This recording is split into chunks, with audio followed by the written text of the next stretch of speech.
All right, welcome everyone to episode 24 of the Phoenix Report. I'm Jack Connor.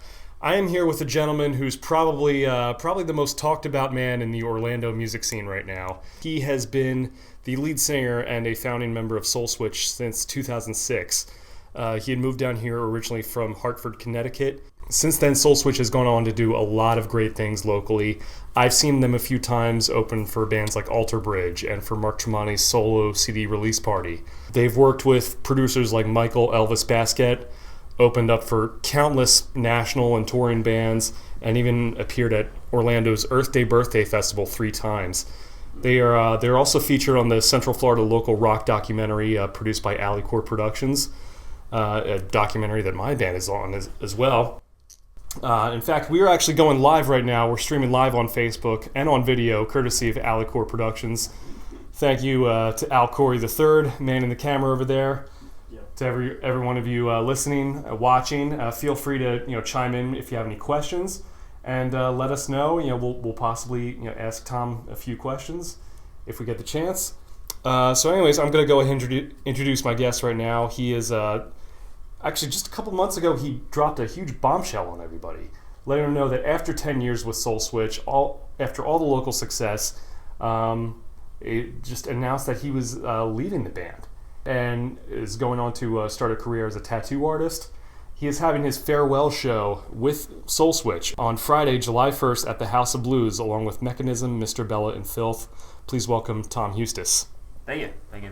Thanks, man. I know I was stumbling along the introduction a little bit, but like I said, I've certainly known about your band for a long time. I've gone to see you guys as a fan, and I still can't believe that my band has the honor of being in the documentary along with your band and along with everybody else. Mechanism, Traverser, and Murderfly. We're just as honored to be, in the documentary with everybody else too. I mean, there's so much talent that's in Orlando. It's unbelievable. So, I mean, you guys and Murderfly, everybody, Mechanism, everybody that's in that is just, immense talent. And so it's good to be, surrounded by people like that. So absolutely. Also joining us is SoulSwitch bassist Matt Larson. Matt, feel free to chime in anytime you like. We don't want to hear from you. I don't like Tom, so. Well, there you go. But I mean, this is a crazy situation in the fact that a couple months ago, with all this happening with the documentary, all of a sudden you announce that you're heading out. You're leaving the band. You're moving on to a few different ventures, and I'm assuming it's under it's sort of a unique thing in that it's an amicable situation. Obviously, you guys are still playing these last few shows together. From what I can tell, there's nothing malicious going on at all. There's no animosity there. You're not paying attention. Maybe with Matt, I'm not sure, but... No, with me, with Al, he did all this work on this documentary, and now he's not even going to be there. He's probably really mad deep down inside of me. I'm a little upset, but I still love you. We do have an agreement. So. Well, I mean, it's one of those things. We capture bands as they happen, and often personnel changes happen as well. That's just part of the deal. That's true. But the funny thing is, I've certainly seen you live a couple times. We've interacted a few times before, but I mean, you and I don't really know each other. I mean, in terms of that well, but we've gotten to meet a few times. So I'm definitely want to thank you again for taking the time to do this. It's like he doesn't know you. What? Why? I know you. Yeah, I mean, I don't really like you that much. You're all right. Well, I seriously doubt that, but I mean, I after reading your bio, I know that you were originally from Hartford, Connecticut. Tell me a little bit about yourself and about just, your life as far as music goes, as far as where that comes into the picture. Yeah, I'm actually from a small town called South Windsor, which is about 15, 20 minutes away from Hartford, Connecticut. Growing up, I mean, there's not too much, when it comes to musicians and everything in my family. My cousin was a drummer. We used to hang out all the time, but really I think my love for music came from my parents, where instead of watching TV every night, we would be sitting in the living room just listening to records. I grew up listening to everything from Michael Jackson to Stevie Ray Vaughan, and it's just and it was, I feel like it made a bigger bond for music and also for family and friends, because that's just, I feel like you get a bigger bond from something like that instead of sitting home and watching TV all the time. But that's where it kind of started. I was always a super shy kid growing up. Yeah. And I would say, to be honest with you, I always loved singing, but I would never even talk about anything to anybody when I was that shy. And then about I would say about 13, 14 years old was when I really got an interest in singing, and I sang a couple songs, and I was like, all right, I could break out of this shell a little bit. I started a couple metal bands and everything, and because I kind of figured out, I'm like, all right, I could do this whole screaming thing. It was really terrible, but at least it was a little bit better than my singing, because my singing was really bad. Did you start off feeling more comfortable doing the screaming thing? Yeah, or, absolutely. Yeah, definitely. No, you mentioned that you listened to a bunch of records with your family. Was there a particular album or a particular band or something that kind of geared your thought, like, I want to be in a band. I want to be a singer. I want to do this. Do you remember a particular time in your life where you thought, like, okay, this is what I want to do? It was weird. I actually came more tuned to guitar players because I loved blues so much when I was growing up. But I tried playing guitar a few times and just realized that it is not for me. for the record, it's still not for him. Yeah. I don't think it'll ever be. Did you have a favorite guitar player though? It was definitely Stevie Ray Vaughan. Oh yeah, definitely. Yeah. In terms of blues guitar, it doesn't get much better than that. He's amazing, and Eric Clapton. Yeah. But it was always good to have so many different great musicians in that era of time too. Mm-hmm. We still do, but I feel like we haven't hit as many classics that'll stick around forever like you did in that era of time, later on I decided that my stage presence was pretty damn horrible because I was so shy. So I got into musical theater when I was 19. Really?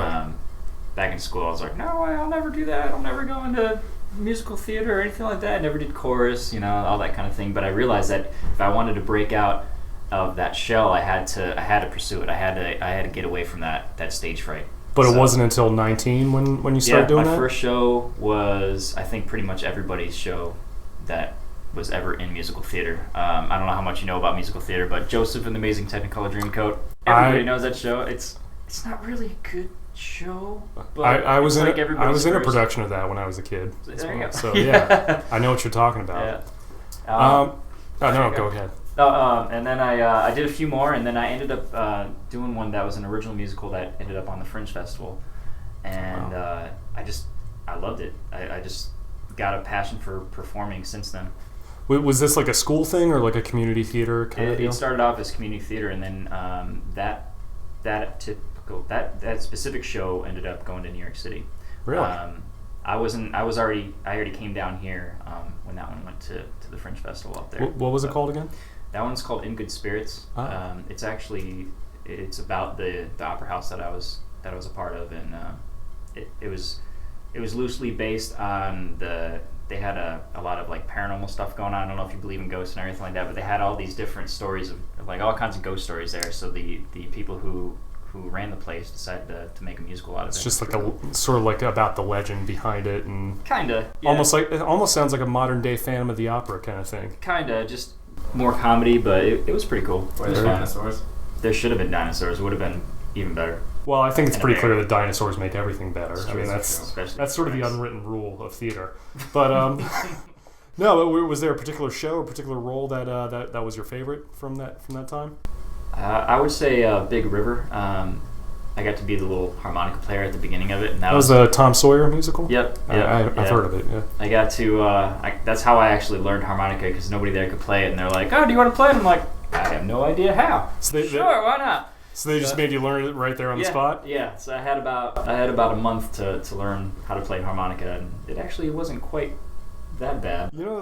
That's funny. That I hear that like from actors about like, if someone asks if you can do something, if you have a special skill, just say yeah, even though you don't know it, and then then you just learn it on the spot. And that's it's how like, I got into SoulSwitch. I just said, just fake it till I make it. Right. It's like, do you know how to ride horseback? Yeah, sure.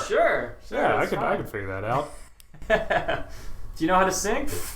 Yeah. Sure. Now, were there any other bands happening while this was going on, or? I was in a few bands up in Connecticut, And then I decided to move down here because I wanted to pursue art and music. Art and music, of course, has been it's been my passion since I was little. I mean, I started drawing when I was, I think about 6 years old. And anyway, so I wanted to come down here because I knew there was a good music scene, and I had a pretty good job up in Connecticut. I was working for an insurance company, and I was just sitting in my cubicle all day, and I couldn't do it anymore.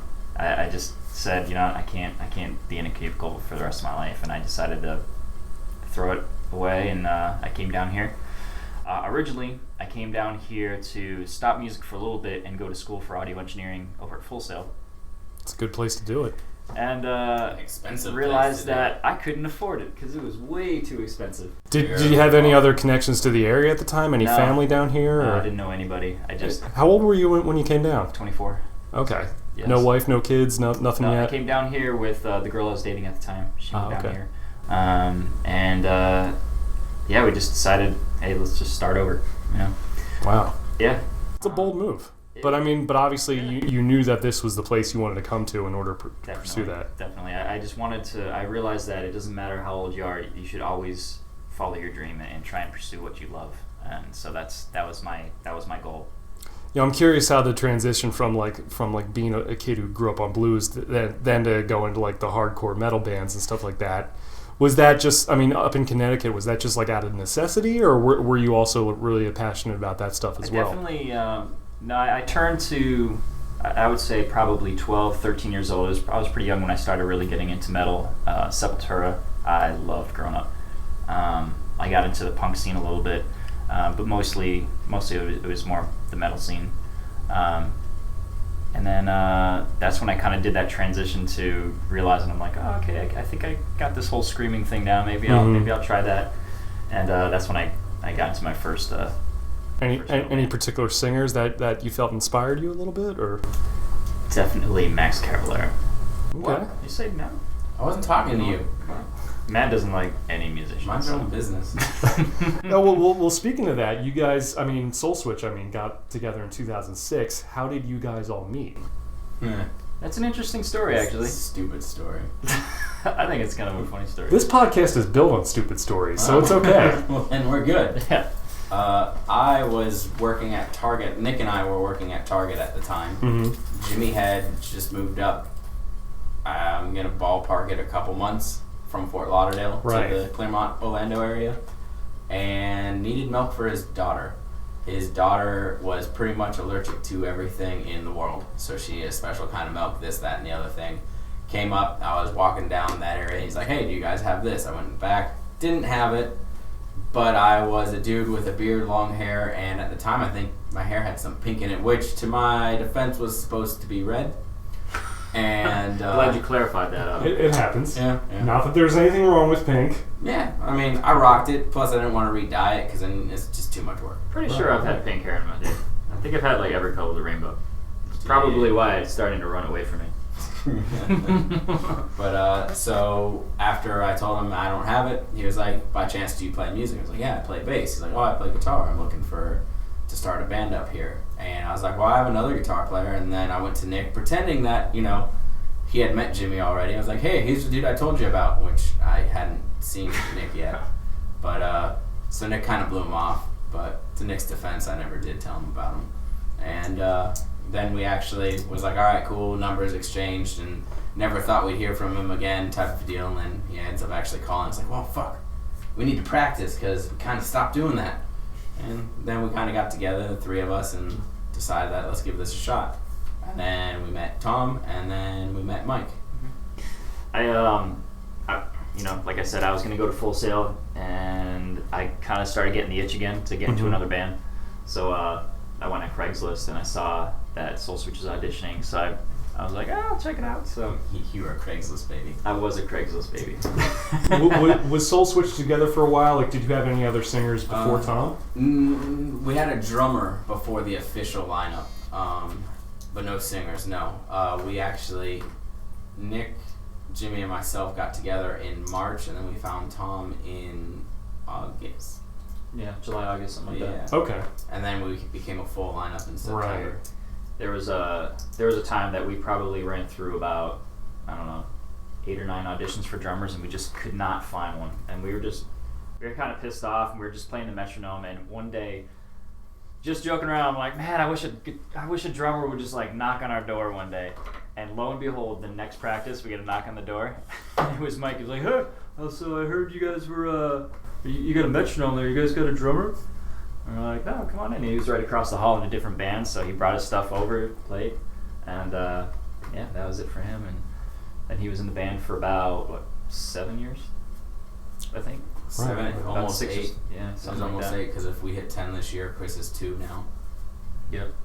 And then Chris was a fan actually, and we met him at Uproar Festival. I think it was the Uproar Festival. We played the Uproar Festival, or actually, I think it was Welcome to Rockville. I thought it was Rockville. Everyone always says Uproar, and I think they're lying. I don't know. We're gonna say it's Rockville. They're not here, so That's fuck true. them. So anyways, he saw us there, and we took pictures with him and his wife and everything, and then he saw that we were auditioning, and he threw his audition tape in, and we liked it, had him come in, do a couple practices and everything, Okay. and we still had no idea until he was like, do you guys realize when I met you? And he showed us the picture, and we're like, what? So that was kind of cool. Very cool. And now for those of you listening who might not be familiar with SoulSwitch's sound, how would you guys describe, your music? Sex. And cheese.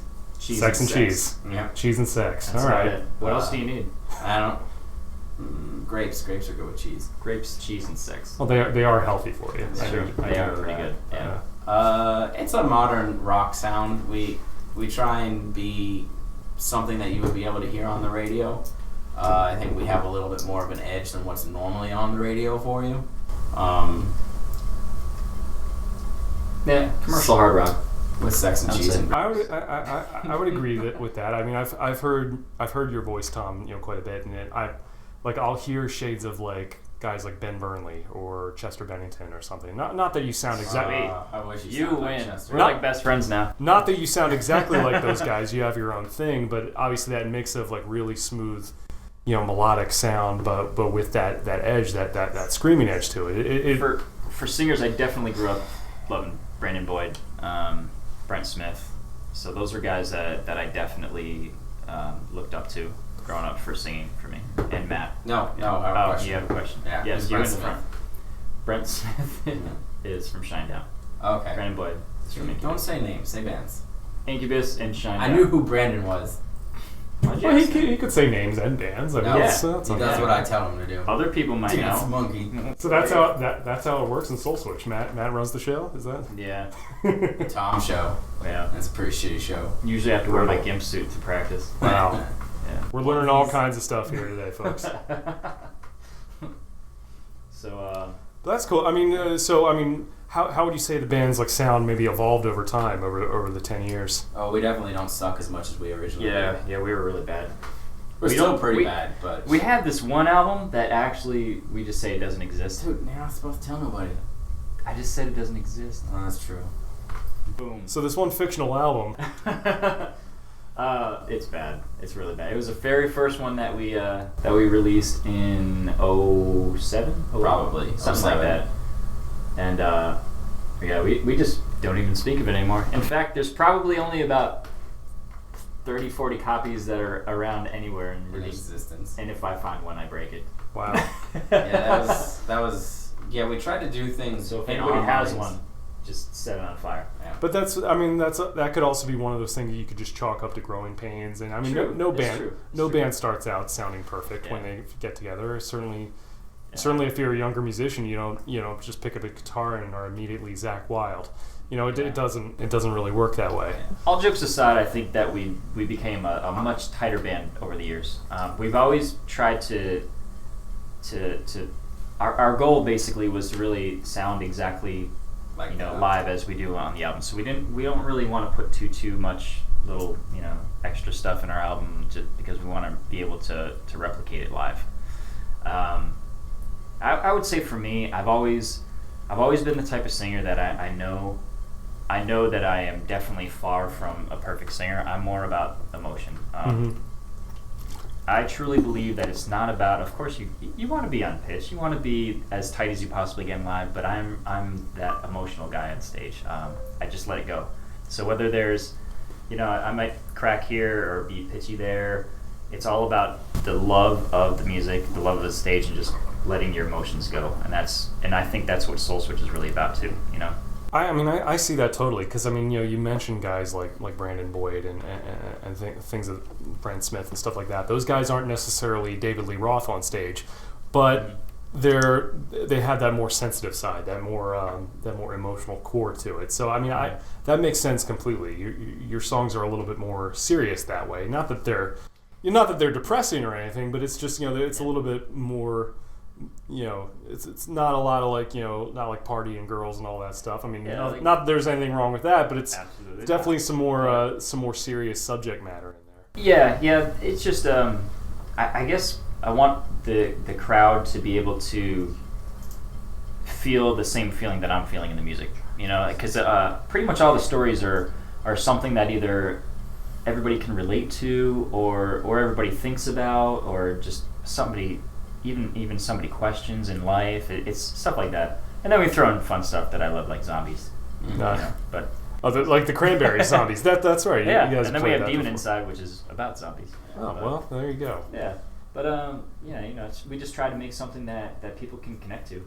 Nice. Now, did you handle most of the lyrics? Yeah, I would say I do most of the lyrics and most of the melodies and harmonies. Everybody pretty much. Everybody writes their own parts, and then we kind of give advice, to each other. The greatest thing is everything is an open communication with SoulSwitch. All of us, we're not afraid to be like, hey, that part sucked, or hey, that part was amazing. Can you double it? Everybody's okay with critiquing everybody else's work. So that's what we spent a lot of time doing in the very beginning too. Mm-hmm. We spent an entire year rehearsing before we even did that album. Then we did the album, and then that's when we finally started playing shows. So it was a year-long process from when you guys got together, then before you started even playing shows? About a year and a half, yeah. We used to have lights up in here before the room caught on fire, which was not our fault. And we weren't here, luckily. Yeah. But we used to have lights up in here and fog machines, so we spent a year rehearsing, getting tight, getting the stage show down, knowing what we wanted to do, and then doing that album. And then once we did that, we were able to go out and play shows and then start growing, actually, in that sense, trying to rope it all into your actual question. And good job. Thanks. No. That's always a bold move, especially waiting to record an entire album first before even playing live. Well, I think we thought that was probably the right move for us at the time, especially because no one knew who we were. Either it wasn't like we were coming in as an established thing, redoing anything, so it was like, all right, we're all antsy, but let's do this and do it right in our minds type of a deal. Right. And then we went through our own personal growing between that album and the album that's actually released. And then we went to Elvis, and that just opened the doors wide open. And I think that was the biggest leap that we made, and just tried to soak up everything that we actually could and move forward from that, trying to implement what we learned in the next album and how we write songs now and everything. So the first album was produced by Michael Elvis Basket? No, the first album was pretty much self-produced. Second album, again, pretty much self-produced. Third album, which is As It Seems, was produced by Michael Elvis and us. Gotcha. Now, for those of you listening who don't know, Michael Elvis Basket is definitely one of the top rock producers in the world right now. He's worked with Alter Bridge, Chevelle, Slash. I think all of Mark Tremonti's solo material he's done. Limp Bizkit has he done Limp Bizkit as well? Yeah. Well, he actually happens to be based right here in Orlando, strangely enough. And then we took what we learned from Elvis and did another, our latest album, Regenerate, which was produced by us and John Conley of Seven Dust. Oh, wow. Recorded at Audio Hammer. Yep, with Jason Sukoff. Yep. Wow. That was a good time too. Super professional. We just had fun making that album. Those are some pretty big names. Jason Sukoff, John Connolly. What do you think you learned from those guys? What was the big takeaway from that experience? I think most of our growth has been with the privilege of being able to work with all these amazing, producers. And play. I think we've learned a lot from watching a lot of people too. Oh yeah. We did a lot of analyzing, I guess you could say. Every time we would go into the recording studio with one of these guys, We would watch what they would do. We would watch their shows, videos. I mean, I guess it would be like a fighter going in to analyze his opponent. Like, we would just watch exactly what they were doing. You know? I don't know about you, but I shit my pants when we went in with Elvis. I was like, oh no. Yeah. It was very intimidating. Sure. Because he's done so much great stuff, and I think that we impressed him. I hope we did, but I think we made a lot of good friendships over the years with these people, and they're all amazing. I'm sure it must have cost a couple bucks to get in there with Elvis as well. But cheese and grapes. Lots of cheese and grapes. Well, I mean that just shows your commitment to wanting to invest in something like that. No, I think that people that aren't musicians, aren't in bands and stuff, they don't realize how much hard work, dedication, and money is involved in being in a band. Like money. And that's a huge thing. But we dedicate our lives to it, and it's like when you love something like that, you'll do whatever it takes. Sure. How long? I mean, in the early days, especially, how long did it take for you guys to get build up a following around Orlando? We have one of those. We have a following. I mean, I've been told that you guys do. Anyway. I would say it took a little while. Definitely. Probably not until that first Earth Day birthday, which was it was back in the day. It used to be you would go through, and JR, which has been amazing to the entire scene throughout the course that we've been around. It's WJRR, the local rock radio station here in Orlando. And that was a disclaimer. And or was it a plug? I don't know, one of the two. More of an explanation. But so they would actually have all the bands you would put in, and then you would go into. They broke it into like 4 different battles, and each on a different night. And then you would go in, and your fans would have to come out, and they would vote, and then the winner of each night got a slot on the local stage at Earth Day Birthday. And I think that's when we really started hitting the streets, hitting everything, and trying to get the following to grow. So we would have the privilege of doing something like that. So it was like you campaigned for it. Pretty much, going out there. And then of course playing in front of a crowd that Earth Day Birthday brings doesn't hurt either. So. Right. I mean, it's just tough to do because it's such a catch-22 situation. Because especially when you're first starting out, you want to get booked in different places, but no one knows who you are. But no one's gonna know who you are unless you start playing. So and those venues do not give you the time of day. If they're like, who you are? SoulSwitch? I've never heard of you. Our first show was an open mic night at the Haven. Yes. Our second show, because that one's not really an official show because it was open mic night. Right. Second show was at a venue called The Scene in Fort Lauderdale, where our hotel room was convenently located across the street from a porn shop. To show you how classy of an area we were in. Sounds lovely. Yeah. But that was a really big place with a whole lot of nobody there. The place probably held about 1,500 people, and I'm pretty sure there's about 15 people there. Yeah, we've done a few of those. Yeah. But at the same token, that's a give and take too, because of course you go out and you have all these dreams and big things, and then you see what happens, and it's like, well, you haven't done the work yet. Mm-hmm. And if nothing else, it at least gives you the opportunity to hone in your stage skills, and because you can practice all you want in a room like this, but until you actually step up on that stage, and it's different. There's nothing like it. So that's the reality of being a musician, though, is you have to play 100, 200 shows where there's 20 people, where there's 10 people, where there's 5 people before you get to that show where you're like, okay, this place is packed, and but it doesn't matter if there's. You definitely know just as well as us. It doesn't matter how many people are there. You still have the same energy, and just you still have fun. And then it's all about. And if you don't, those numbers aren't going to grow. Yeah. Right. And like you said, to your point, from being in the theater, you can rehearse as much as you want, even dress rehearsal. But until you have that first performance, or undressed rehearsal. Ooh. Well, I don't know what kind of plays you're referring to, but very interesting. Completely threw me off there. There you go. Matt Larson, everybody. Point for you. Was it at midnight? No, but I mean to that point, obviously, being in front of a large crowd, and even Obviously, I mean, I definitely agree with that in the sense that you definitely want to give your best effort, but even if it's like a low crowd or if there's hardly anyone there, you still like even play a little bit differently, even though you mean to, just because it's you feed on energies differently, I think, in different situations. Absolutely. But you still want to give it that best effort, and I think that's what you took away from it. Definitely. If you don't want to throw up after your show, you did a shitty job. Yep.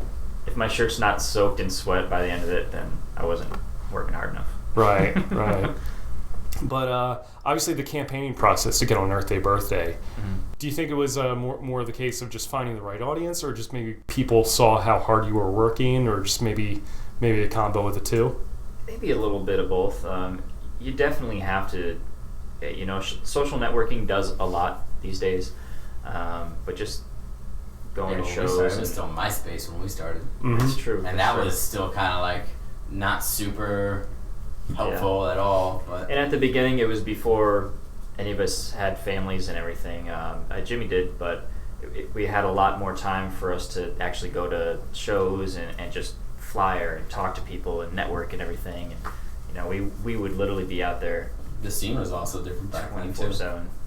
Yeah. It was populated. We've been lucky enough to be around long enough to see the scene go up and down and up and down. And even in its down points, Orlando has still been so great versus plenty of other cities across the United States. I would have to agree. I mean, I've only been here a couple years, so I wasn't around during that period. But how is it different than it is now? A lot of it is the actual, like, the view that you see. I think a lot of people are getting a lot more into it, especially with social media. We've seen venues come and go. We've seen bands come and go. But, I mean, you have places that are still, like, the Haven's been around the entire time. Yeah. And it's getting more popular. It is getting popular. Bands are getting good draws at the Haven. You have House of Blues, you have Hard Rock. That Hard Rock's gone, and they've let locals play, and then they don't, and then they do, and it's just the scene goes through its phases, and it always kind of comes full circle at one point from what we've seen in the last decade, and that makes me sound old. We are old. It's true. Do you see this? You see that? Oh, you didn't dye your hair before this? I should have. Useless. Don't What get are you that good for? close. It's frosted. That's the video portion of the podcast, Frosted. kids. No, but I mean, just what was it like that first time at Earth Day birthday? Fan-fucking-tastic. I mean, every time we just... What are we up to? We're up to 9. 9? I think it's 8. 8? I don't know. I think it's 9. You're stupid. I am. Are we talking about 9 appearances at Earth Day birthday? Yeah. Good lord. Yeah. I think 9 or 8. Somewhere around there. Wow. But I mean, it's just... We feel so lucky to be able to play so many festivals. It's I mean, been that's unbelievable. an accomplishment in and of itself. I mean, most local bands don't even get to do that. So it's pretty impressive. I mean, most of the time they don't get to do it once, let alone 8 or 9 times. That's incredible. We're so grateful that we're able to. And did that help open the doors to some of the nationals, like you mentioned, like Papa Roach and? I think so. And I mean, I know I've seen you at Alter Bridge and Mark Tremonti's CD release party and things like that. It was a lot of the people that we met along the way was shows that we were privileged enough to play, but then also the warehouse that we rehearse in, it drew a lot of different crowds in here. Absolutely. We were able to meet a lot of people here. Like Trivium actually ends up rehearsing here. Every now and then they come through and they'll pull in and you'll see Trivium here. Yeah. Tremonti, Alter Bridge, A Day to Remember, all these guys will come in here before their tours and do a couple shows or just practice in the back and stuff. Yeah, we're actually here at the. No, I don't care. We're actually here at the SoulSwitch World headquarters. Their rehearsal studio that they share with the Stars, obviously, as you heard. No, but I mean, still, that's a pretty cool thing, and that's one of the cool things about being in Orlando is that you do have bands that have made it big out of it. Also, the recording studio that when Elvis moved to Orlando, he started at the recording studio that was right here. Really? And that's how we met him, through the owner of the studio, and then him. They would just be outside, and we would chit chat with them every once in a while, and we ended up just becoming friends. And eventually he had a slot open for us to be able to record with him, and that's kind of where it took off from there.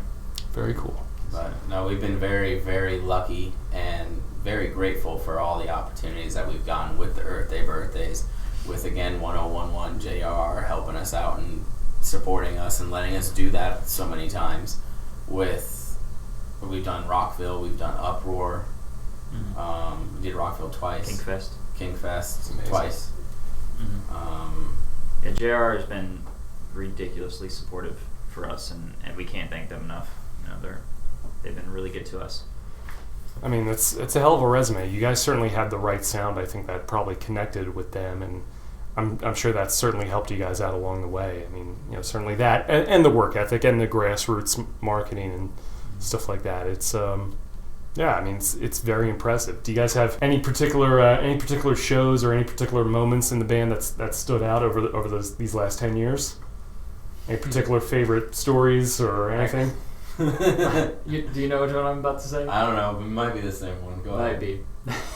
We played at the Plaza Theater, and this was when Mike was in the band, and we literally got into such a huge fight that we almost went through the curtain while the band before us was playing.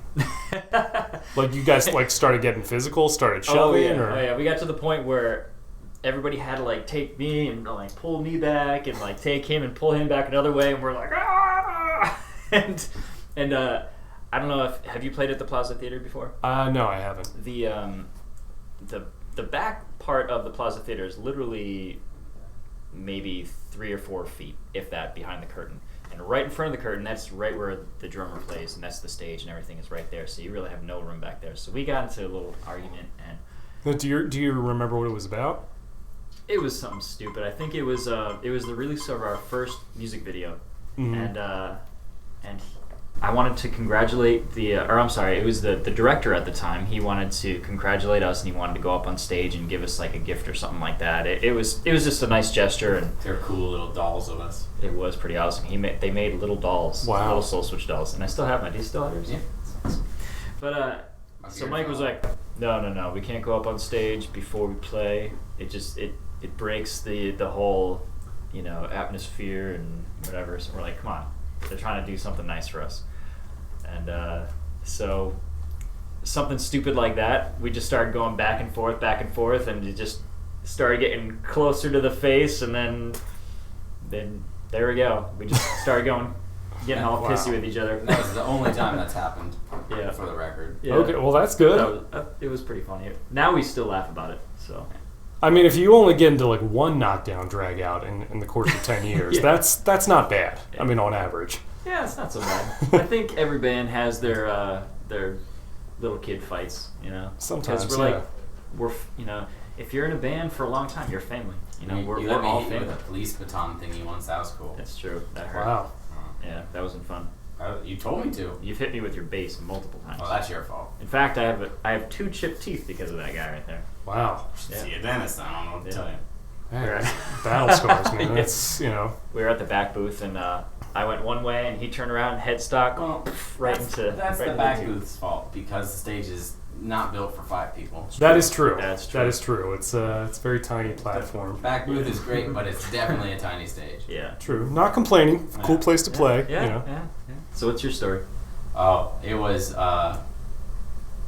when the first time we played Rockville, which it was awesome, obviously, to do main stage at Rockville, and then we did a little documentary while we were up there and everything like that. But the night before, we were just hanging out at the hotel, and Fernando told me there were bears in the hotel. So I went to the front desk to get bear repellent, and she handed me a bottle of Febreze, thinking I was a moron. Bears in the hotel, Yeah, huh? and I proceeded to Febreze the entire hotel so that bears would not attack us. I know that lady was probably thinking you were some psycho crazy. He's like, some weird Jesus guy is running around saying there's bears in the hotel. Spraying Febreze around. It was awesome. I'm assuming you probably had a few beverages before No. figured this He out. actually or- doesn't drink. Yeah. If he's going to drink, he's going to have a mudslide or a pina colada. Which are delicious, and I will not disagree with that. Which is also hilarious when we go to a bar, and yes, it'll be some dirty, nasty bar, and he'll be like, do you guys have pina coladas here? And they're like, no. So what you're saying is you like pina coladas and getting caught in the rain, or He does. Girly drink drunk. All I'm saying. wow, it's good to know. When we used to play House of Blues, we would go to Raglan Road. So, no, what's that one place right? Yeah, right. It's the right. Irish pub Yeah. in Disney Springs. And they actually had like a mudslide machine thing there. So I went up and I was Yeah, like, hey. mudslide machine. Yeah, and it gave you mudslides. Yeah, and I was like, I'll take a mudslide, please. She went, okay. And I sat there and I waited, and I see her walking, and she keeps going, because the bar's like a square, so she kept going around. I was like, can I have my drink? She's like, oh, you were serious? I was like, yeah. And then Mike wanted to try one, and he didn't want to order it, so I had to order him one too. It's the posterity that threw him off, I think. Now, do you get like those little pirate swords or an umbrella? I like the umbrellas with fruits on them. That's true. They come with cherries and oranges. And pineapples. Ooh. Depends on how fancy a pina colada you're getting. That's true. That's true. Gotcha. Well, yeah, I'm sure you guys have plenty of them over the years, but I mean, obviously, you guys have shared the stage with or been in the studio with several, like, you know, A-list names, and certainly in the world of rock. Are there any particular people that you have like a close friendship with to this day, or close working relationship, or? I'd say we're still pretty close with John Connolly. He's been a great guy and a great help, and and all around he's a solid dude. He's really good. Super Dave over at JR has really been a great friend to us, and he's helped us out a lot, and we really appreciate it. That grew beyond a professional relationship. Yeah, definitely. Very cool. So yeah, some of the Tremonti clan, like Flip and them were cool. With, yeah, Sure. absolutely. Is there a piece of advice that you got from those guys that really stuck with you? Not necessarily a verbal piece of advice, but watching them and then working with Conley, learning kind of how his brain works when he writes a song.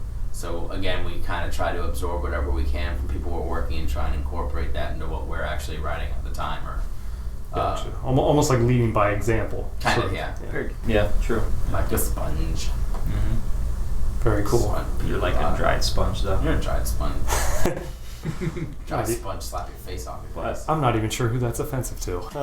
SpongeBob. Right. Fuck that guy. I mean, he's in a pineapple under the sea. You can't hear this. That's true. So yeah, obviously, I mean, 10 years on, you've done all this stuff, and now all of a sudden, you drop this bombshell that, sort of the elephant in the room that you have your final show coming up. I guess the most obvious question is, what led to your decision to go, and had it been something that you had been thinking about for a while? It's been something that I've been thinking about, but never really had that push. I mean, the thing is that I love everything about music. I love everything about SoulSwitch.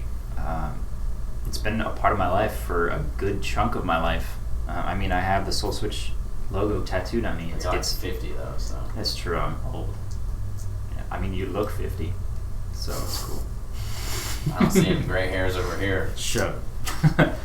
But it's this was probably one of the hardest decisions I've ever had to make. I'm sure. And it sounds to some people it might sound silly that being in a band is the hardest decision I've ever had to make, and it might sound like I've had an easy life, and I haven't had an easy life. But doesn't it's sound like that to me. been I know that. a ridiculously hard decision. It's going to be a hard decision for a long time, and I'm not going to lie. I'm probably going to be a girly mess at the July 1st show. Ooh, we can have girly drinks together. We can have girly drinks. Yeah, but I'm going to punch you in the face at the show. So, I hope you do. What ultimately led to my decision was that, like we said before, my passion is art and music, and I definitely want to say that I'm never gonna stop playing music. It's only a hiatus. I decided that what I'm doing now is not a career. I'm not doing music right now as my job. It's not paying my bills right now, and I want it to. Right. I feel like if you have a passion, you should go out there and do it 100%. You should, if you have a passion, you should be your passion. Why is my passion art and why is my passion music if I'm working construction right now? And that was what I questioned myself. I kept asking myself that, and I'm like, what am I doing wrong? And so I had an opportunity that came up to be an apprentice for a tattoo shop, and I thought about it. I was like, you know what? That's something that I can actually make into a career. I can make good money doing it. It's in the same realm, and once I'm done with the apprenticeship, and once I'm doing that, I can make my own hours. I'm basically my own boss. That's going to give me so much more time to actually pursue music as well. It'll open that gateway to being able to put more time and effort into music than I am right now. Because I mean, I'm working 60, 70 hours a week. It's impossible to put 110% into my passion. You just can't do it. You can't make music by working so much. You know, you're losing touch of one thing or another. So because of that, I decided to just do a pause for a moment and say, okay, I'm going to drop one part of my life to start another one and to make this work so I can actually do what I love to do for the rest of my life, and that is both art and music. So yeah, it was a tough decision, but I decided I was gonna just do a quick pause. By quick, I mean like 2 years, which is not quick. Right. I guess my question is, because I'm not sure exactly what is entailed with a tattoo apprenticeship. I guess my biggest question and what I'm curious about is, what is it about going after this and immersing yourself in this apprenticeship? Is there something about SoulSwitch's current schedule that prevents you from doing both? Definitely. It's basically that whole idea that SoulSwitch is based on. We've always said if we're going to do something, we're going to do it 110% or not do it at all. And I feel like if I start splitting my energy in too many different places, then all those places are going to fail. All those places are going to suffer because of it. Absolutely. You can't spread yourself too thin, and I actually feel like I'm doing that right now. I feel like I'm not giving my 100% to SoulSwitch, and it deserves it. I feel like if I take a step back and I can give my full energy towards the apprenticeship, then I'll be able to later on get back into music and give that all and give that energy all back into it. You said that you've been working construction up until now. Has it been tough to do that, to balance that and SoulSwitch? Definitely. You know, when it came down to it, I was coming to practice late. Not because I wanted to, but it was just I couldn't get here because I'm just working too much, and I'm like, it's not happy. Plus, construction is also a really physical job, and I'm sure that takes its toll on your body and your energy level as well. Definitely the energy level, that's for sure. It's just I'm a true believer that you got to put your all into everything, and I don't like that I'm not putting my all into what I love. So I decided I got to change it for the better, you know, for myself and even for fans. You know, I kind of felt like you know, I don't want my stage performance to lack because I'm not able to give as much as I want to give, I guess you could say. Right. So. And I mean, I'm assuming that while you're doing this apprenticeship, you'll it's almost more like an internship where it's not like a paid thing. Right. You're still working to support yourself through that, right? And that's while balancing family and all that stuff. Right. And so I think just adding that as one more thing. That's where the time restraints come from. It's just right. I see what you're saying. So there's so many. It's basically, you know, it's like going to college. You know, I'm gonna be doing that for 30 hours a week, and then doing my job for 30 hours, 40 hours a week, and then there's just between that and adding the band on top, I just wouldn't have enough to really give that 100%. Gotcha.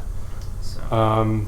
The funny thing, I was thinking about how I was going to ask you this as soon as you agreed to do this interview, and especially now that Matt's here, how did you tell the rest of the band, and how was that received from the rest of the band? I think they thought I was joking. At first, everybody kind of went like, "All right, see you Thursday," and left. He's not lying. And then He's not. Then we got there to the next practice, and we talked about it a little more, and everyone's like, cool, all right, see you next practice. We don't like emotions here. We don't really like change. Like, when I say that we're a family, right? We are all, literally, we're brothers. All of us.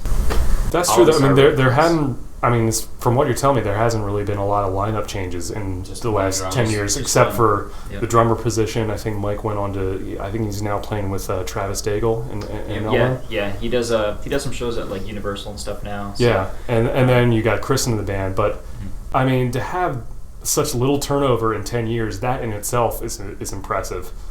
And, obviously, you guys joke around with each other, obviously, using humor as an icebreaker and everything, but I mean, on a serious level, I'm sure it must have been a shock for the rest of the band to hear that. Matt, can you speak to that? Yeah. Obviously, no one was thrilled or happy about it, but also there's no hard feelings. It's a family, so I understand, and we understand that he has to do this not only probably for his sanity, but for his health and for himself, and we'll back him on that, and he's got to do what he's got to do. There's no ill will or anything like that at all. That is incredibly refreshing to hear, because you get so many guys who were just, the band is 100%, and you got, but in a way where it's like they get so emotionally tied to it that they would take it personally if they had a guy leave or whatever the case may be. And no, I'm not sensing any of that. Yeah, no, we're still gonna be in each other's lives and help each other when they need it, type of a deal. And I'll still beat them with police batons and shit like that. That's true. Well, you've got to. Yeah, it just makes sense. As you do. But that's true. But no, no one's going anywhere. No relationships are hurt. It's just it's unfortunately. It's unfortunate. I don't want him to go, but it's what he's got to do. So, gotcha. And now, from what I understand, this isn't the end of the band. SoulSwitch has, at least for now, has decided to move on and is auditioning new singers now. Correct, and it'll be pretty much the same deal as it was with the drummer auditions.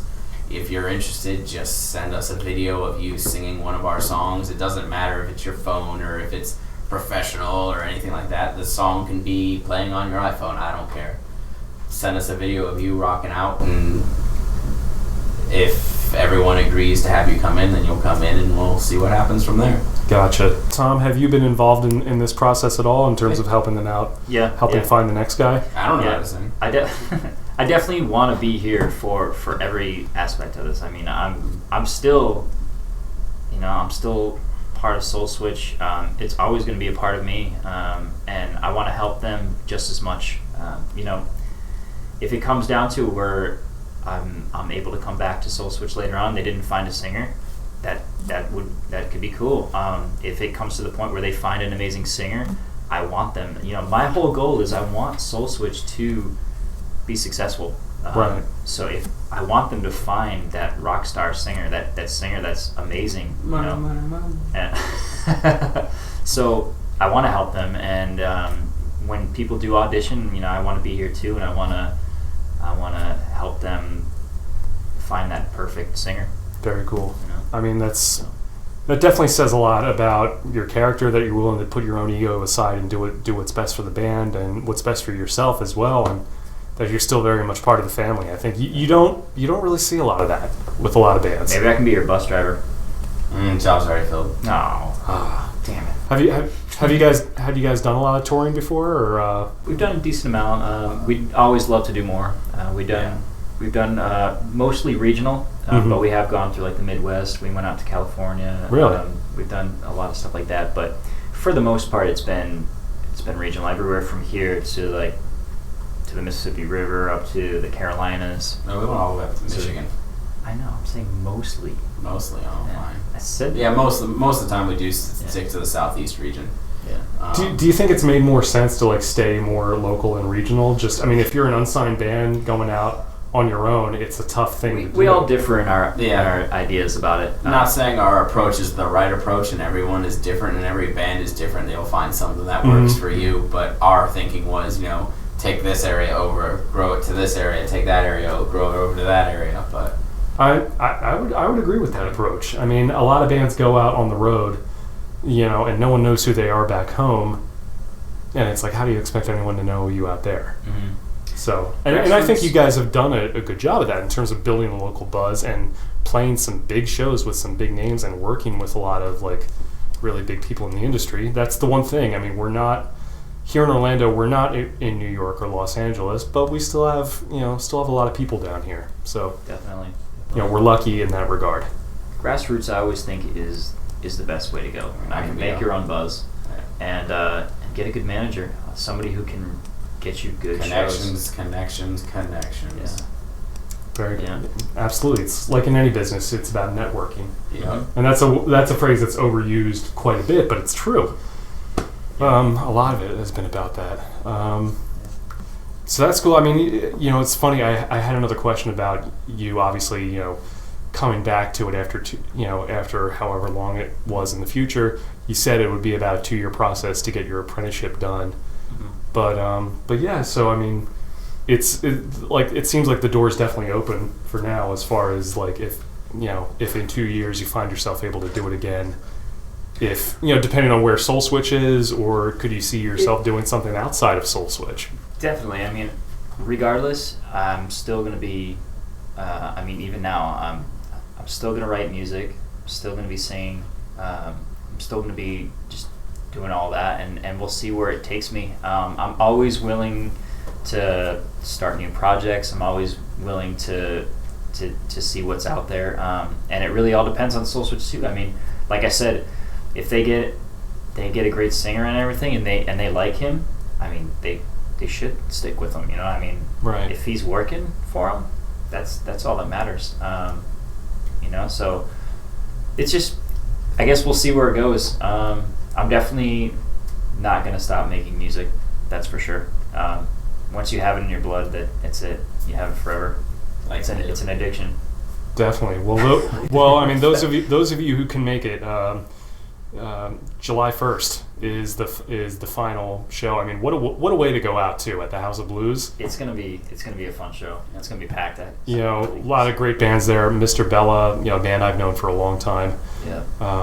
Mechanism, who've become really good friends of ours as well. And Filth, I don't really know those guys, but it'll be interesting to see them. They're awesome. The greatest thing about it is I can guarantee you some of them have been at your shows. Oh yeah. Probably, yeah. It's one big extended community here in Orlando and in Melbourne as well. Yeah, and we're close friends with everybody that's playing, and we're really excited. It's gonna be a good time. I mean, everyone's it's gonna be fun. So shameless promotional time.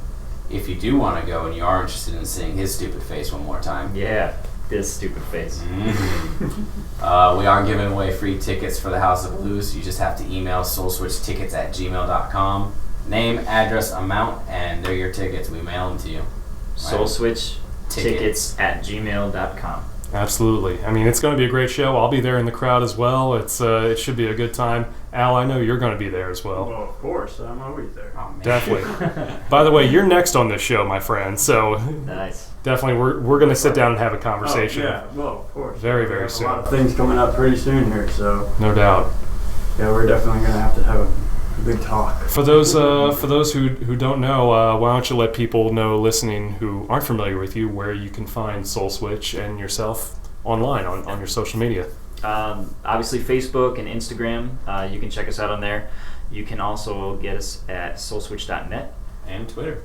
Oh, we use Twitter? Yeah. What? We got one of those. Oh, cool. Do we have Snapchat yet? No, we don't have one of Good. those. I don't really like Snapchat. Yeah, fuck that thing. I'm not doing that. Me neither. I'm not on it. Yeah. But anyways, you can also find us on Rhapsody. We're on Pandora. We're on Spotify, iTunes. Yep, iTunes, Amazon has all of our music. If you want to see my stupid face, we're on YouTube. and Matt's stupid face. You don't see my face. It's true, you're hairy. This is the only time you see my face. Every other time it's just. That's true. Matt actually does not have a chin. True story. That's what I've always said that. I swear to God. True story. I have not seen my chin since I was in the 9th grade. Since you came out of the womb. Oh yeah. Well, then no, that was like baby hair. Came out and it was everywhere. And just a full beard from day one. It was like Chewbacca, and then it all falls off because it's baby hair. Wow. And then it all grew back. It's impressive. Nice. Impressive. Mine just comes in a little patchy. Well, because you're pooping too easy. If you strain, it grows better. Well, there you go. Now we know. That's why I poop so good. Well, on that note, Tom, any final messages for the SoulSwitch fans, out there? I guess my one main thing is that I love every one of our fans. I appreciate every one of our fans. You guys are like family to me. Don't forget about me. Keep staying in touch. Message me on Facebook, on Instagram. Follow me on there. I'm not just gonna disappear. And I plan on still trying to make it to shows and get out there and really be out there as much as possible. Keep following SoulSwitch and stay in touch with them, and stay in touch with me because I'm not going too far. I'm definitely gonna keep making music and hopefully tattoo the crap out of everybody. I'm first. By the way, Very I'm cool. getting Who's the second? dragon applied to the A on my forearm, and I've been tossing that around with Johnny Flash and Leia Siri, but now that I know Tom's going into this Save business, it for me. There you go. Yes, it's time. You got your first client right there. There Yes. you go. I got a really good response when we announced that I would be working at Stigma Tattoos. I posted that on Facebook, and so did Stigma, and it got a really good response. I got a decent list of people that are ready to roll. So nice. Lots of victims. Very cool. Wow. It is one of the hottest tattoo spots in Orlando, to my opinion. Anyway, I know a lot of boys and girls out there that do that every day, and it's a very good spot. Yeah, definitely. If everybody has a chance to check out Stigma Tattoos downtown Orlando, I believe it's right pretty close to the back booth, Pine and Orange. So yeah, come on down. There you go. Tom, thank you so much for taking the time, inviting me out here to the studios in this undisclosed location. With Matt, the hole in the ceiling. Yeah, Matt, thanks for sitting in as well. Al Corey, obviously, doing a little video and streaming and a few pictures here and there. Yeah, I wish Thank you. And we have your buddy Jake here as well, hanging out. Hey, buddy. Hey, how's it going, guys? This guy's been very patient sitting with us, but thank you all for being here. It's really been a pleasure. Thank you. Thank you for coming out. All right. Thank you so much to Tom Huestis and Matt Larson of SoulSwitch. Just what an amazing conversation. What a great interview. As you could probably tell, originally it was just meant to be for Tom. But since Matt was there, definitely wanted to get him into it because, certainly being the bass player of the band, he could certainly provide a lot of insight into the whole situation. And, it was really incredible hearing his story and getting to know those guys and just seeing the camaraderie there, despite a difficult situation. I have to give a lot of credit to Tom. I think he's doing the right thing for himself, right thing for the band. And you can see that there's just a lot of love there and that he's always going to be a part of the SoulSwitch family no matter what happens going forward. Definitely go see this show if you can. If you're in the area, Friday, July 1st at the House of Blues, doors open at 7:30. Tom Huestis' final night with SoulSwitch with Mr. Bella and Filth and Mechanism. I mean, it's going to be just an incredible show. Definitely email soulswitchtickets@gmail.com. If you don't have any tickets yet, they'll be able to hook you up with that.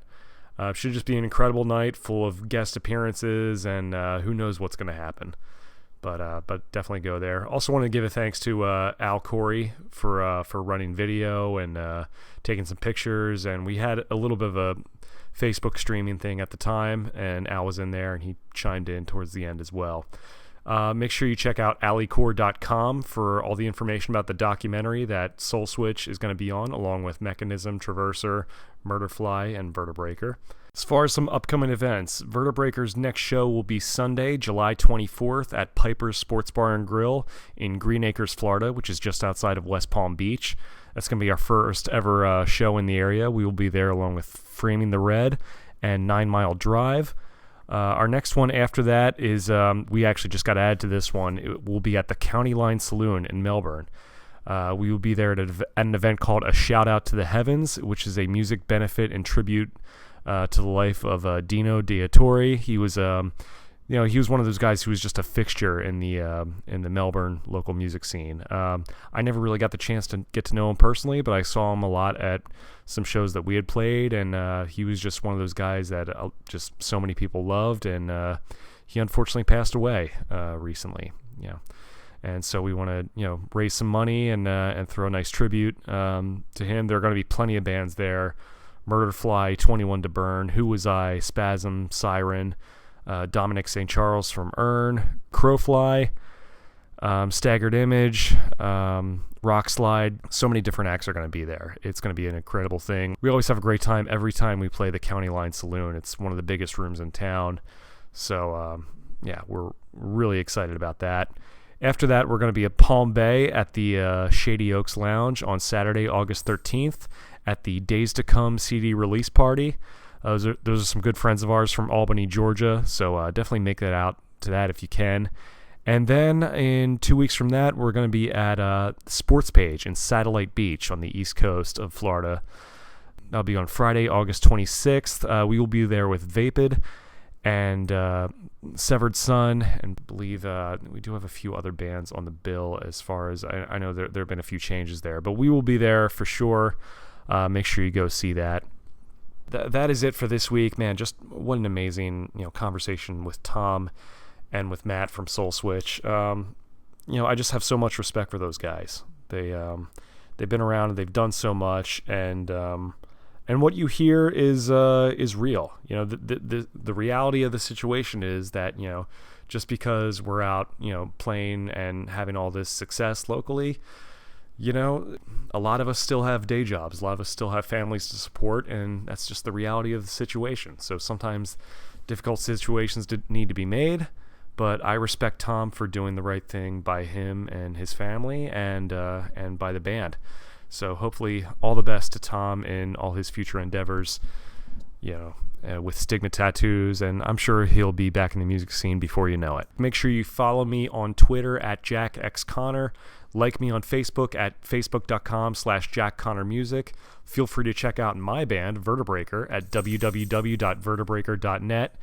And as always, if you have any questions, comments, or suggestions, make sure you email me at jackconnorpodcast@gmail.com or tweet me with the hashtag Phoenix Report. And if you're listening to this on YouTube or iTunes, make sure you subscribe, leave a comment, and go back and listen to all the other episodes. Thank you guys so much for listening. This has been the Phoenix Report. I'm Jack Connor. I will see you later. Bye.